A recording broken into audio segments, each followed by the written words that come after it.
হাঁসের বাচ্চাগুলোর জন্য আর্টিফিশিয়ালভাবে এরকম পানির ব্যবস্থা করলে এই যে আপনারা দেখতে পাচ্ছেন এখানে পানিতে তারা খেলাধুলা করে, ডুব সাঁতার দেয় এবং সেক্ষেত্রে হাঁসের বাচ্চাগুলি কিন্তু বড় হয়ে যায়।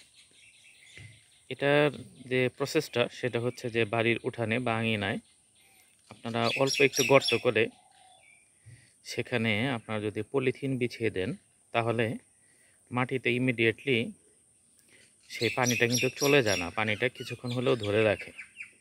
ওই সময় হাঁসের বাচ্চা কিন্তু পানিতে খেলাধুলা করতে পারে।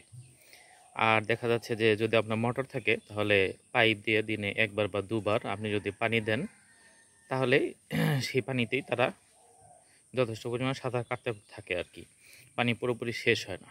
তো বাচ্চাগুলি দেখুন খাওয়া শেষ, খাওয়ার পরে পানিতে কিছুক্ষণ ঝাপাঝাপি করলো, তারপর তারা চলে গেল।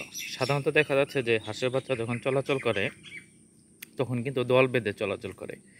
ওখানে দেখুন একসাথে অনেকগুলি দল বেঁধে চলাচল করছে, যেদিকে যাচ্ছে তারা কিন্তু একসাথে যাচ্ছে, আলাদাভাবে কেউ যাচ্ছে না।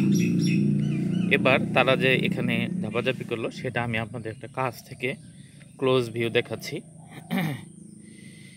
গ্রামীণভাবে এটা তেমন কোনো খরচ নয়, এই যে দেখতেই পাচ্ছেন সাইড দিয়ে কিছু ওজন দেওয়া হয়েছে যাতে স্লাইড করে পলিথিনটার ভিতরে বা নিচে চলে না যায়, এবং এই পলিথিনটা হালকা গর্ত করে 6 ইঞ্চি বা 1 ফুট গর্ত করে এটা করা হয়েছে। এটা পাশে হচ্ছে আপনার প্রায় 2 ফুটের মতো এবং লম্বায় প্রায় 10 ফুটের মতো, ফলে কিছুটা লম্বাটে পুকুরের মতোই মনে হয় ওদের কাছে, যেহেতু বাচ্চাগুলি ছোট সে কারণে অল্প পানিতেই ওদের কাজ হয় আর কি। আর ওই পাশে পাইপ দেওয়া আছে, পাইপ থেকেই কিন্তু পানিটা ভিতরে দেওয়া অনেক সহজ।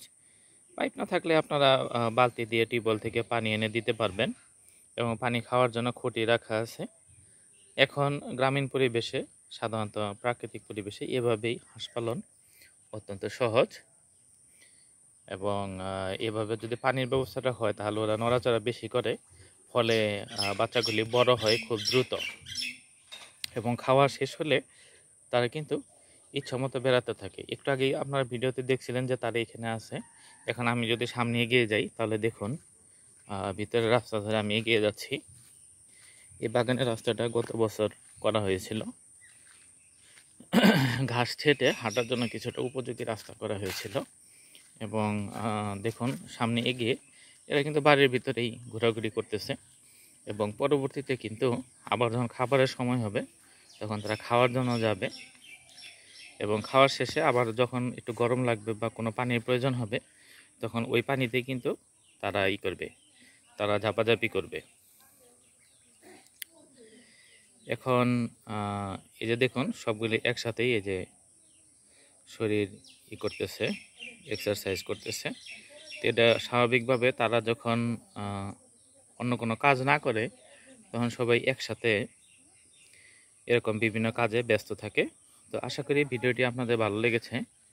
আমি আরেকটু ক্লোজ ভিউ নিচ্ছি সামনে গিয়ে।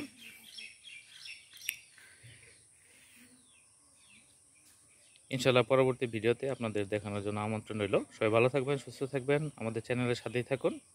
আসসালামু আলাইকুম।